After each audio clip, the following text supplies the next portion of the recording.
लंबे समय से जम्मू कश्मीर की जनता विधानसभा चुनाव की मांग कर रही थी और अब उनका इंतजार खत्म हो रहा है और 10 साल बाद कश्मीर में विधानसभा चुनाव होने जा रहे हैं। चुनाव आयोग इसका ऐलान कर चुका है। 10 साल पहले जब जम्मू कश्मीर में चुनाव हुए थे तब उसे राज्य का दर्जा मिला हुआ था, अनुच्छेद 370 मिला हुआ था। लेकिन अब हालात पूरी तरह बदल चुके हैं, क्योंकि अब ना तो जम्मू कश्मीर के पास विशेष राज्य का दर्जा है और ना ही स्वतंत्र राज्य का दर्जा बचा हुआ है। क्योंकि 2019 में जम्मू कश्मीर को केंद्र शासित प्रदेश बना दिया गया था और इसकी एक अलग कहानी है। क्यों ऐसा किया गया था, इस पर भी हम चर्चा करेंगे इस रिपोर्ट में। और इसी के साथ लद्दाख को भी इससे अलग कर दिया गया था। ऐसे में इस बार इस केंद्र शासित प्रदेश में सबसे बड़ा जो मुद्दा रहेगा वो राज्य का दर्जा हासिल करने का रहने वाला है। और इससे भी बड़ा मुद्दा था राज्य में चुनाव, क्योंकि 6 साल से यहां केंद्र का शासन है। हालांकि पहले 1 साल राज्यपाल शासन रहा और उसके बाद 5 साल तक राष्ट्रपति शासन चल रहा था। तो सबसे पहले हम आपको बताते हैं कि 2014 में जब आखिरी बार जम्मू कश्मीर में विधानसभा चुनाव हुए थे तो क्या परिणाम आए थे, उस वक्त स्थिति क्या थी और अब आगे क्या स्थिति हो सकती है, इस पर भी हम इस रिपोर्ट में चर्चा करेंगे। नमस्कार, मैं अंशिता हूं आपके साथ। तो क्योंकि पहले 2014 में हुए विधानसभा चुनाव की बात कर लेते हैं और उस वक्त कितनी सीटें थी, किस पार्टी के खाते में कितनी सीट्स आई थी, ये आपको बता देते हैं। तो कुल विधानसभा सीट उस वक्त 87 हुआ करती थी, यानी कि 87। 2014 में तब 87 सीट्स पर चुनाव हुए थे। उस वक्त जो पीडीपी यानी कि पीपल डेमोक्रेटिक पार्टी के खाते में 28 सीटें आई थी, 28 सीटों पर जीत दर्ज की थी। इसके अलावा बीजेपी ने 25 सीटों पर जीत दर्ज की थी, यानी इस लिहाज से पीडीपी सबसे बड़ी पार्टी बनकर उभरी थी और बीजेपी दूसरे नंबर की पार्टी बनी थी। इसके अलावा एनसी यानी कि नेशनल कॉन्फ्रेंस 15 सीटों पर जीत दर्ज कर पाई थी। इसके अलावा कांग्रेस की अगर बात करें तो उसके खाते में मात्र 12 सीटें आई थी और इस तरह से वो चौथे नंबर की पार्टी बनी थी। वहीं अगर बात करें जम्मू कश्मीर पीपल कॉन्फ्रेंस की तो उसके खाते में मात्र 2 सीटें आई थी और सीपीएम 1 सीट अपने खाते में ला पाई थी, 1 सीट पर ही जीत दर्ज कर सकी थी। और पीपल डेमोक्रेटिक फ्रंट यानी कि पीडीएफ भी 1 सीट पर ही जीत दर्ज कर पाई थी और इसके अलावा निर्दलीय यानी कि अदर्स जो थे वो 3 सीटें उनके खाते में गई थी।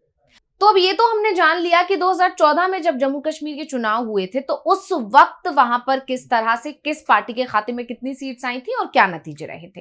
लेकिन यहाँ एक और चीज जानना जरूरी है कि जब 2014 में चुनाव हुए थे उस वक्त ये राज्य 3 रीजन में बटा हुआ था, जिसमें से एक था जम्मू जहां विधानसभा की 37 सीटें थी, वहीं दूसरा था कश्मीर जहां 46 सीटें थी और तीसरा था लद्दाख जहां की 4 सीटें थी। अब लद्दाख को स्वायत्त परिषद बना दिया गया, उसे भी केंद्र शासित प्रदेश बनाने की मांग तो उठ रही है, लेकिन उस पर अभी तक कोई भी विचार सरकार ने नहीं किया है और उस पर अभी तक कोई अपना जो है क्या आगे सरकार की रणनीति है इसे भी साफ नहीं किया है।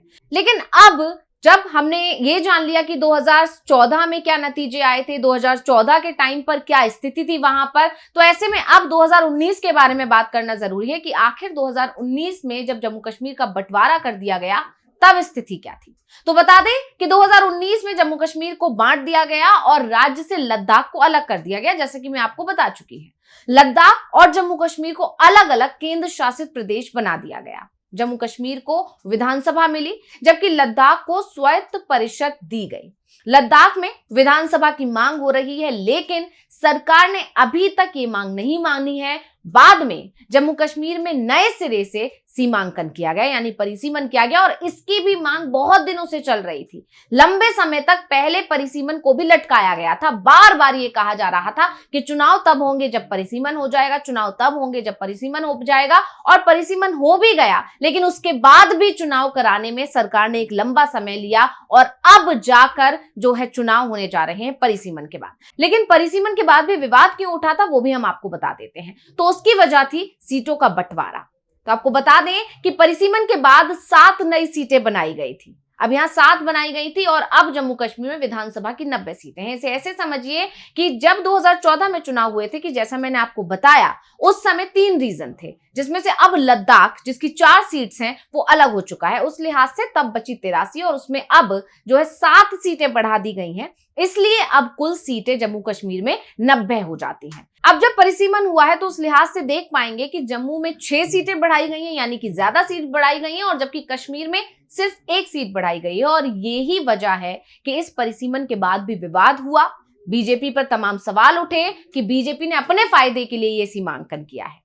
यानी साफ है कि सीमांकन सिर्फ बीजेपी को ही फायदा पहुंचाता दिखाई दे रहा है, जैसे कि आरोप विपक्ष की तरफ से लगाए गए, क्योंकि कश्मीर में बीजेपी अभी तक खाता तक नहीं खोल पाई थी। जो भी पिछले जो नतीजे रहे हैं उसमें कश्मीर में बीजेपी को कोई बढ़त नहीं मिली, कोई सफलता नहीं मिली, और जम्मू कश्मीर में 16 सीटें रिजर्व रखी गई हैं। यही नहीं, इस बार जम्मू कश्मीर में 16 सीटें रिजर्व रखी गई हैं। इसमें से शेड्यूल कास्ट के लिए 7 और शेड्यूल ट्राइब के लिए 9 सीटें रिजर्व रखी गई हैं।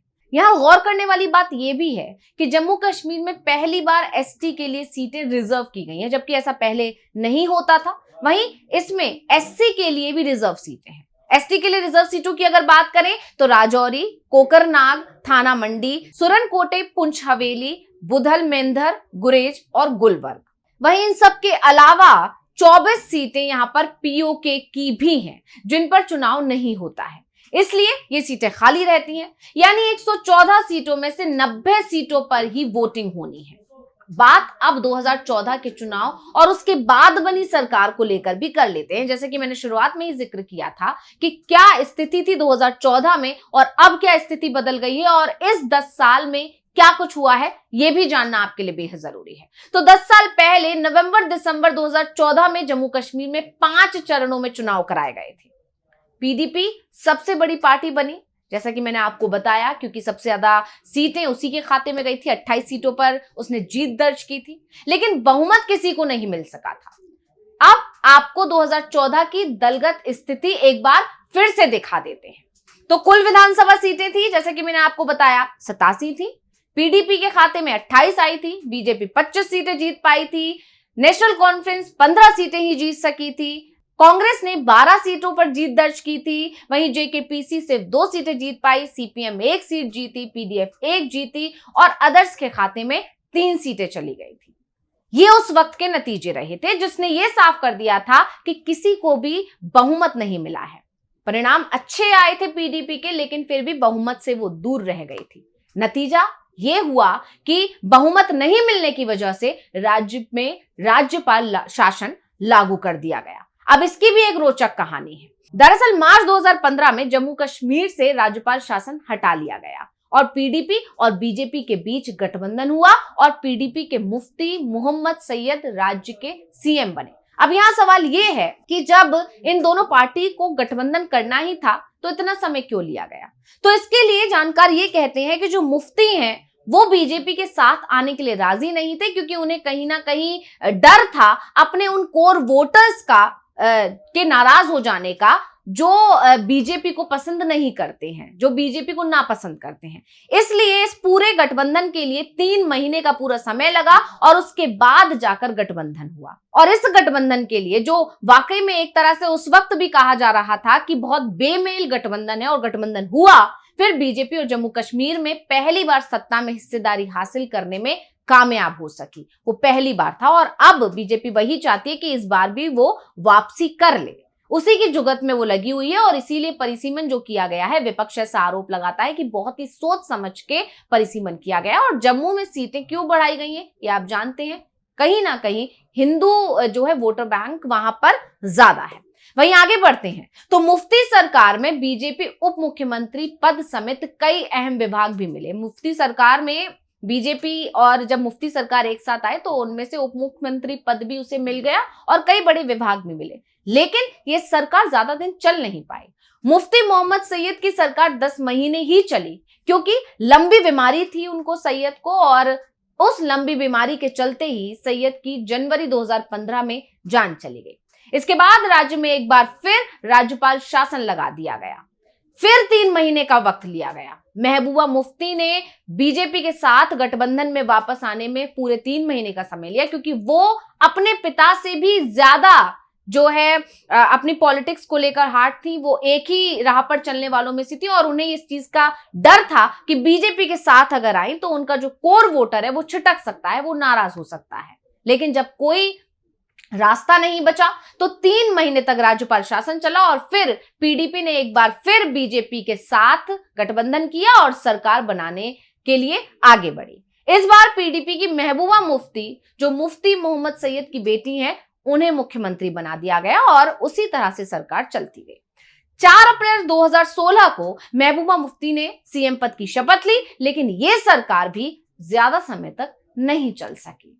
जून 2018 में बीजेपी और पीडीपी के बीच जो है खटपट होने लगी, कहीं ना कहीं मतभेद होने लगे, क्योंकि बहुत ही अलग अलग दिशा की ये दोनों पार्टियां थी। जैसे कि मैंने कहा कि उस वक्त भी कहा जा रहा था ये बहुत बेमेल गठबंधन है, सिर्फ सत्ता हासिल करने के लिए ये दो पार्टियां एक साथ आ गई हैं, इस तरह के आरोप भी उस वक्त लगे थे।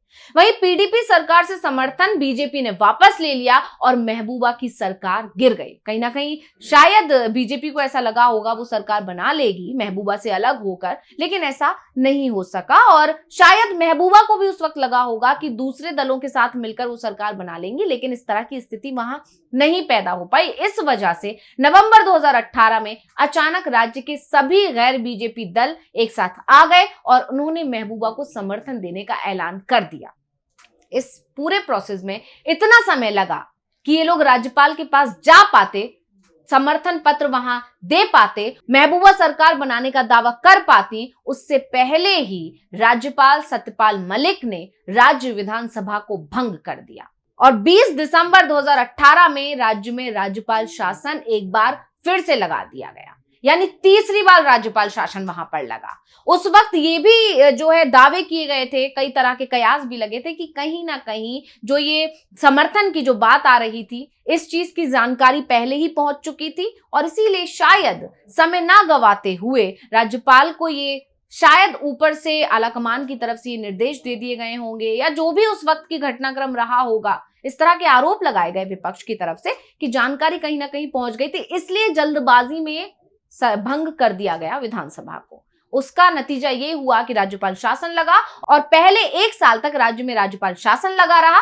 बाद में राष्ट्रपति शासन लागू कर दिया गया। इसके बाद 2019 में जम्मू कश्मीर से अनुच्छेद यानी आर्टिकल 370 भी खत्म कर दिया गया। जम्मू कश्मीर में चुनाव सुप्रीम कोर्ट के निर्देश पर हो रहे हैं, जैसा कि आप जानते हैं। दरअसल 11 दिसंबर 2023 को सुप्रीम कोर्ट ने चुनाव आयोग को जम्मू कश्मीर में 30 सितंबर 2024 तक विधानसभा चुनाव कराने का निर्देश दिया था।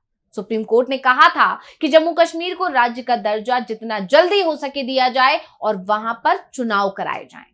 केंद्र सरकार की तरफ से भी कर रही है बीजेपी, क्या वो हासिल कर पाएगी? इस तरह के तमाम सवाल यहाँ पर खड़े हो गए हैं। तो अब जब इलेक्शन हो जाएंगे, इलेक्शन के बाद जब नतीजे आएंगे तो ये साफ हो जाएगा कि बीजेपी की जो रणनीति थी वो कितनी कामयाब हो सकी या बिल्कुल भी कामयाब नहीं हुई, या बीजेपी की रणनीति अब उसके लिए ही उल्टा साबित हुई। ये देखने वाली बात होगी। तब तक के लिए मुझे दीजिए इजाजत। देखते रहिए डीवी लाइव। नमस्कार।